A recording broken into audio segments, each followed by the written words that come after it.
ನಮಸ್ಕಾರ ಗೆಳೆಯರೆ, ನೀವು ನೋಡ್ತಾ ಇದ್ದೀರಾ ಹಳ್ಳಿ ಹೈದ ಯೂಟ್ಯೂಬ್ ಚಾನಲ್.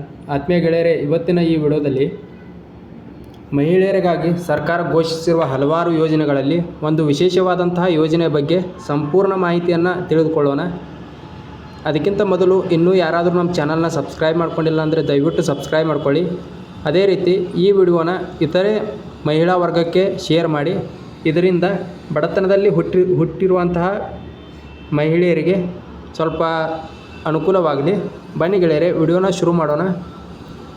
ಸರ್ಕಾರ ಹೆಣ್ಣು ಮಕ್ಕಳಿಗಾಗಿ ಅನೇಕ ಯೋಜನೆಗಳನ್ನ ಪ್ರಾರಂಭ ಮಾಡೈತಿ. ಅದು ಅವರ ಸಾಮಾಜಿಕ ಮತ್ತು ಆರ್ಥಿಕ ಅಭಿವೃದ್ಧಿಯನ್ನು ಖಚಿತಪಡಿಸೋಕೆ.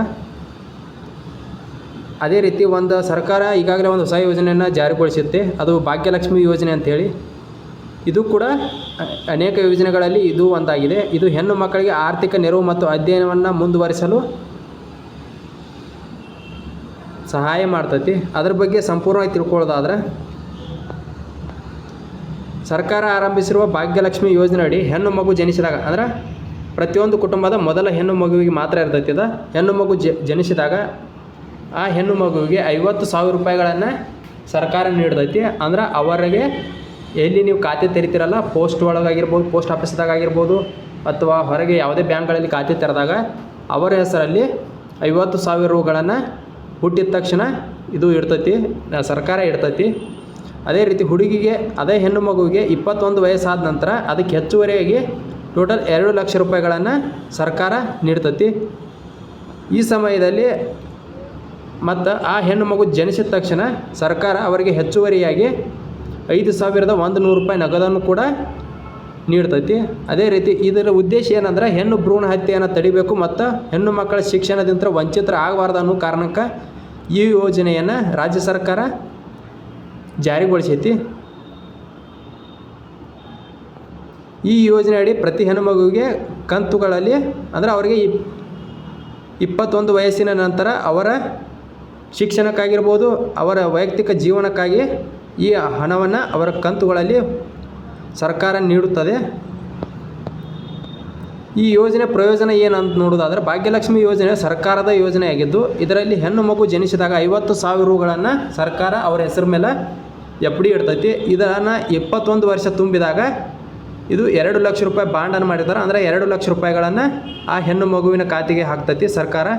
ಅದಲ್ಲದೆ ಆ ಹೆಣ್ಣು ಮಗುವನ್ನು ಜನಿಸಿದ ನಂತರ ಅವರ ತಾಯಿಗೆ 5,100 ರೂಗಳನ್ನು ಆರ್ಥಿಕ ನೆರವನ್ನು ಕೂಡ ನೀಡ್ತೈತಿ. ಇದರೊಂದಿಗೆ ಅಧ್ಯಯನಕ್ಕಾಗಿ ಸರ್ಕಾರದಿಂದ ಆ ಹೆಣ್ಣು ಮಗುವಿನ ಅಧ್ಯಯನಕ್ಕಾಗಿ, ಮುಂದಿನ ಅಧ್ಯಯನಕ್ಕಾಗಿ ಸರ್ಕಾರದಿಂದ 23,000 ರೂಪಾಯಿ ಆರ್ಥಿಕ ನೆರವು ಕೂಡ ಸಿಗ್ತೈತಿ. ಇದು ಒಂದು ಬಾರಿ ಮಾತ್ರವಲ್ಲದೆ, ಅಂದರೆ ಇವು 23,000 ಏನೈತಲ್ಲ ಆರ್ಥಿಕ ನೆರವು, ಇದು ಒಂದು ಸರಿ ಅಲ್ದನ ಹಲವಾರು ಕಂತುಗಳಲ್ಲಿ ಕೂಡ ದೊರೀತೈತಿ. ಉದಾಹರಣೆಗೆ ಮಗಳಿಗೆ 6, 8, 10, 12ನೇ ತರಗತಿ ತಲುಪಿದಾಗ ವಿವಿಧ ಕಂತುಗಳಲ್ಲಿ ಮೊತ್ತವನ್ನು ಹೆಚ್ಚು ಮಾಡ್ಕೋತಾ ಅಮೌಂಟನ್ನು ನೀಡ್ತಾರೆ.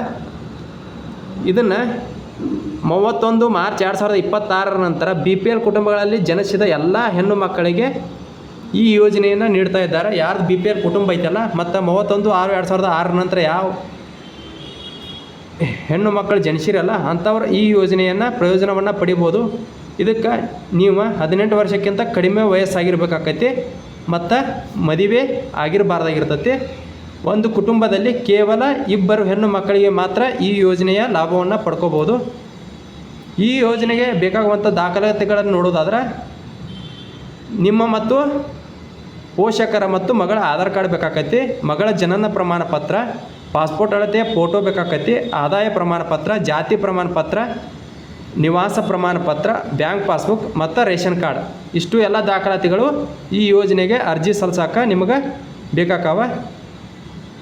ಈ ಯೋಜನೆಗೆ ಅರ್ಜಿ ಸಲ್ಲಿಸೋದು ಯಾವ ರೀತಿ ಅಂದರೆ, ನೀವು ಮಹಿಳಾ ಮತ್ತು ಮಕ್ಕಳ ಕಲ್ಯಾಣ ಇಲಾಖೆ ಅಧಿಕೃತ ವೆಬ್ಸೈಟ್ ಹೋಗಿ ಅಲ್ಲಿ ಭಾಗ್ಯಲಕ್ಷ್ಮಿ ಯೋಜನೆಯ ಫಾರ್ಮನ್ನು ಡೌನ್ಲೋಡ್ ಮಾಡಿಕೊಂಡು ಅದನ್ನು ಪ್ರಿಂಟ್ ತಕ್ಕೊಂಡು ಅಲ್ಲಿ ಕೇಳಿರುವಂಥ ಎಲ್ಲ ಮಾಹಿತಿಗಳನ್ನು ತುಂಬಿ ಅದರೊಂದಿಗೆ ಅಗತ್ಯ ದಾಖಲಾತಿಗಳನ್ನು ಹಚ್ಚಿ ಅಂಗನವಾಡಿ ಕೇಂದ್ರ ಅಥವಾ ಮಹಿಳಾ ಮತ್ತು ಮಕ್ಕಳ ಅಭಿವೃದ್ಧಿ ಕಚೇರಿಗೆ ಸಲ್ಲಿಸಬೇಕಾಗತ್ತೆ. ನಂತರ ಆ ಫಾರ್ಮನ್ನು ಅವರು ಸಂಪೂರ್ಣವಾಗಿ ಪರಿಶೀಲನೆ ಮಾಡಿ ಈ ಯೋಜನೆಯ ಪ್ರಯೋಜನವನ್ನು ನಿಮ್ಗೆ ದೊರಕಿಸ್ಕೊಡ್ತಾರೆ. ಇದು ಇವತ್ತಿನ ಪ್ರಮುಖವಾದಂಥ ಯೋಜನೆಯ ಮಾಹಿತಿ ಆಗಿರ್ತೈತಿ. ಈ ವಿಡಿಯೋ ಇಷ್ಟ ಆಗಿತ್ತಂದ್ರೆ ದಯವಿಟ್ಟು ಲೈಕ್ ಮಾಡಿರಿ, ಶೇರ್ ಮಾಡಿರಿ. ಹಾಗೆ ಇತರ ಇನ್ನೂ ಹಲವಾರು ಯೋಜನೆಗಳಿಗಾಗಿ ನಮ್ಮ ಯೂಟ್ಯೂಬ್ ಚಾನಲ್ನ ಸಬ್ಸ್ಕ್ರೈಬ್ ಮಾಡ್ಕೊರಿ. ಈ ವಿಡಿಯೋನ ಇಲ್ಲಿಗೆ ಮುಗಿಸ್ತಾ ಇದ್ದೀನಿ.